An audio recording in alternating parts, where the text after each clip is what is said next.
So basically what I look at when I see the hand, how it presents on the table, and I either prop, which I'm going to because of the space that's underneath. If you wanted to get technical and go that route, the shoulder is presenting up here.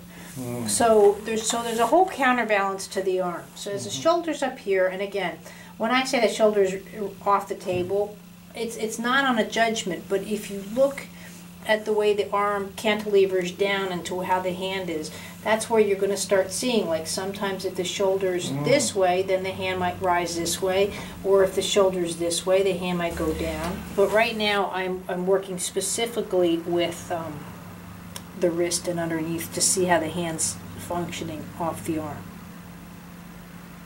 And that's to me how I first start looking at things. If I'm going that minutely when I'm working with someone, is how the hand is functioning off the arm, or how the fingers are functioning with or without, off the hand, or, that kind of thing. It's really nice to see if there's almost like a cantilever. So you can see how going down is different for your hand than going up.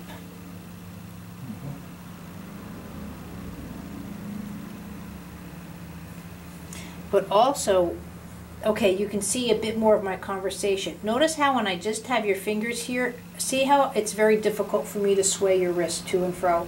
It's not swaying at all. So, and also the tonus. When I bring it out, let's just say a little bit here, and I let go, does it want to necessarily spring back, which it does, but here it's a little bit different than left to right versus right to left. Yeah. So also I look at the rotation. Now actually it's not bad. I get to about here on the wrist. And if I go in here, there you can see the conversation with the shoulders. So even in this minute way, I can see how your hand wants to balance itself off the arm in relationship to the table. So another thing I'm looking for is just, the hand almost makes like a little baby back bend. There should be a nice extension that goes to the hand. You can see it much more through the lower fingers versus if I just go through the top.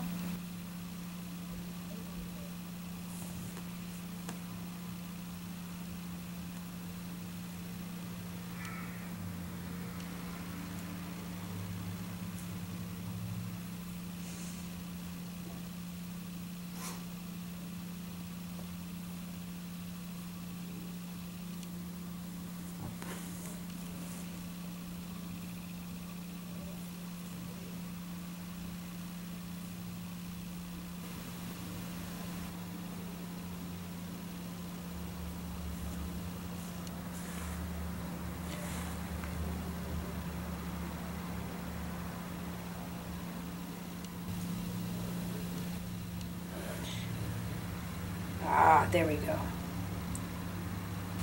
So now when the wrist has been organized somewhat, and you can go back and just look at the changes in acceleration or how the fingers... The gravity part. So you're technically still not flat against the table, I get that, but still there's a lot more, like you said, the relationship to gravity now as the fingers automatically reflex out and look for the table. So now you can start including the upper arm by taking the elbow and securing the metatarsals, but just below the wrist bone, but actually bringing the elbow out. Wow, does that feel good? Well, right here. Most people, and I'm going to just talk to Tate for a second, but most people when they're doing the elbow should come before and then after the shoulder blade. And also I should be able to do it where my hand's just lying there, it's not engaged. Most people start doing this first, which is, a fixed hand position, and then once that starts to happen, then the probability of the shoulder always coming first and then the elbow starting to come out. So by allowing the wrist to remain stationary, and first of all start going out to the side and play with it. Those are just some of the things we're just working on at the moment.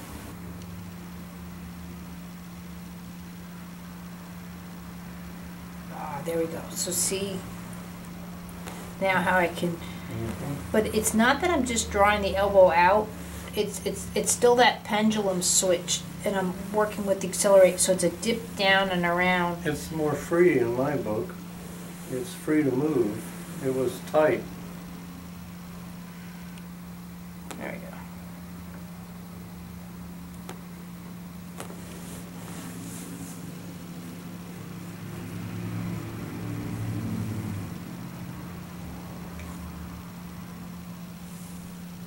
So now I'm just going to prop your hand just for a little bit, just to give some support, just to play with that elbow.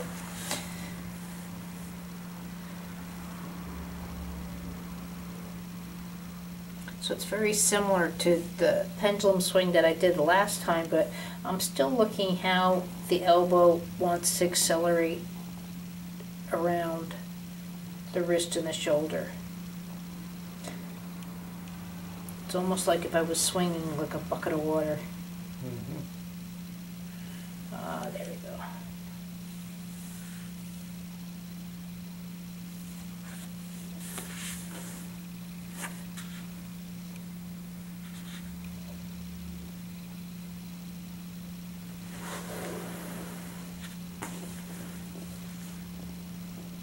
Just giving a little bit of attention to the shoulder.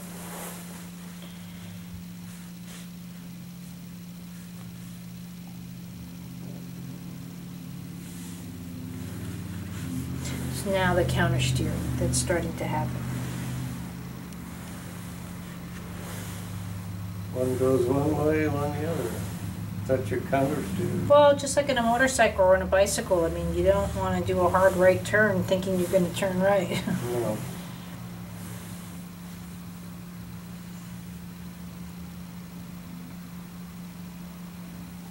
However, for breathing, your vestibular and all of that, if the arms have the inability to counter steer, even in walking with even just light gradations of balance difficulties. Mhm. So if you want to fix the hand, now the vestibular or the chest cavity has to override really just simple functions of the arm. And then the list goes on, and then it's the feet, and then it's the... Oh, that really feels good. I don't know why. I Well- think because it hasn't moved in that area. Well, first of all, in your case, you're right-handed, so you don't necessarily have the movement skills Mhm. that the right hand might. True. More A training. lot of times, too, they're just not as sophisticated. It's always going to be different. It's a lack of training that this hand has.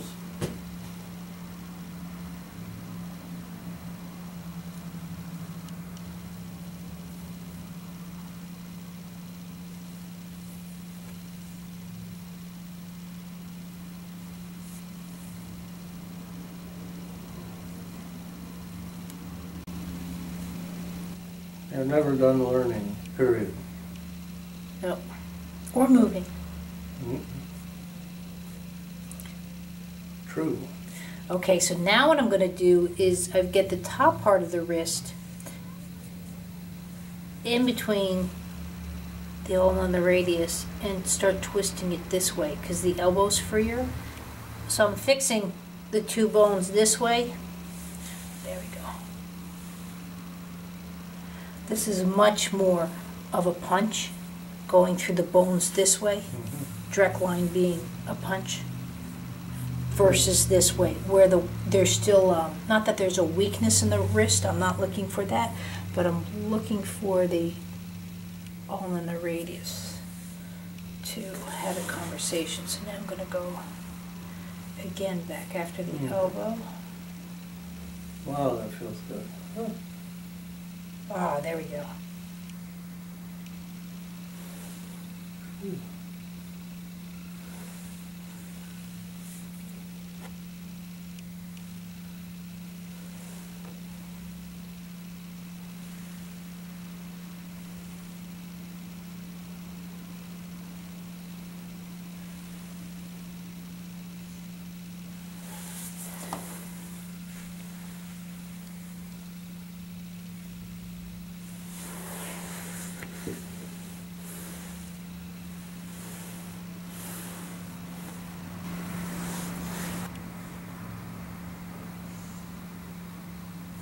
Now it's starting to happen. See, now I can do infinity in the elbow. If I think of the Google or the infinity, as I go around on the right, I'm opposing it on the left, or I'm opposite. So if you looked at it this way, it's kind of that infinity or the Google. Motion.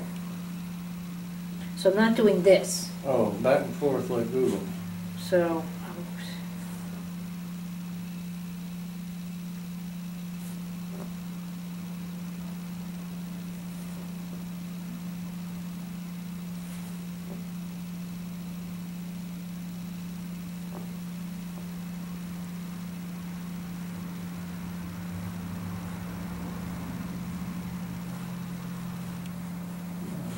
How that feels so good. not only that, but notice now, again, your relationship to balance and gravity, how your arm's now going into that weightless mode. So I'm picking you up. Normally I would have to support a person here where I can start going down because your arm's just hanging here like... Not moving.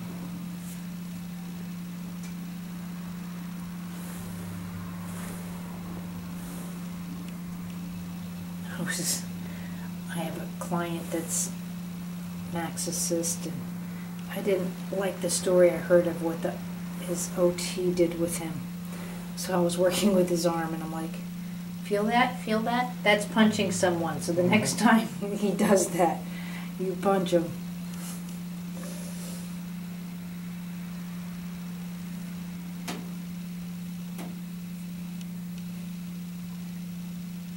Golly, I can't believe. When you pull that elbow up, it's tingling all the way to the bottom of my feet. See now how I can... This is where I really like my experiences with Chankapdo and this. So even in this way, I can work on your punch.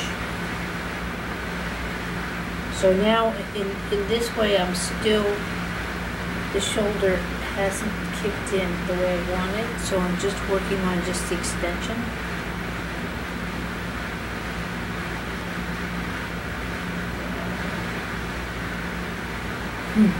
It's so funny, I have your sleeve here, and I can pull in and out, your arm stays, the sleeve stays, and your hand goes in and out about 2 inches. There. See how the punch is there now. That torque.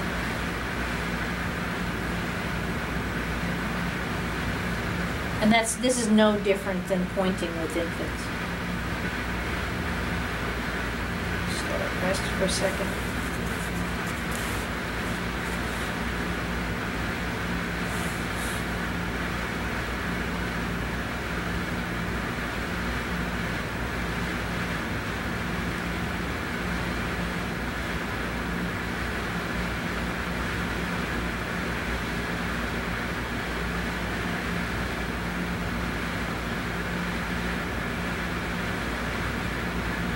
Ever know anybody that's ever had severe surgery, trauma, especially stroke, and they're just bedridden, one of the nicest, best thing you can do, because the pads of the fingers are so sensitive in general on people, Right. and just the amount of mental stimuli you can give someone who can be completely just unconscious.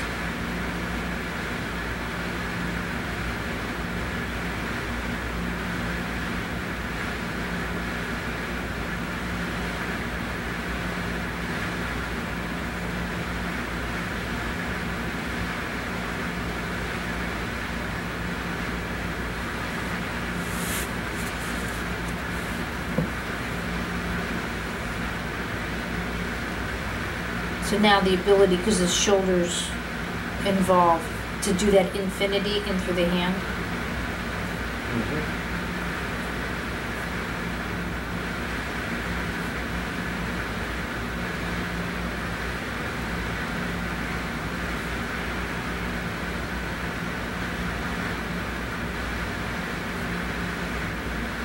Also, Feel how wide almost the hand can get because it's just the relaxation or the change in the muscles. Now you can go up in the fine wrist area and again do that infinity. There we go.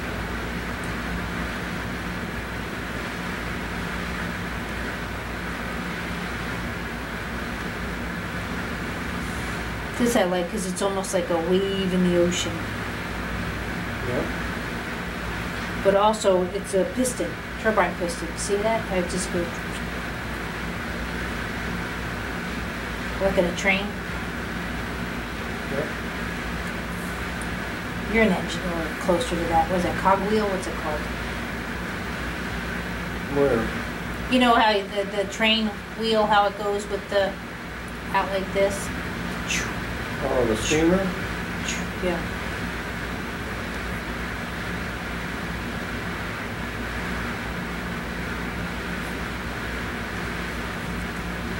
And then now look how when I drop the hand. So we do. Limb. Yeah. Now it won't even stay on the table. It just wants to find the floor.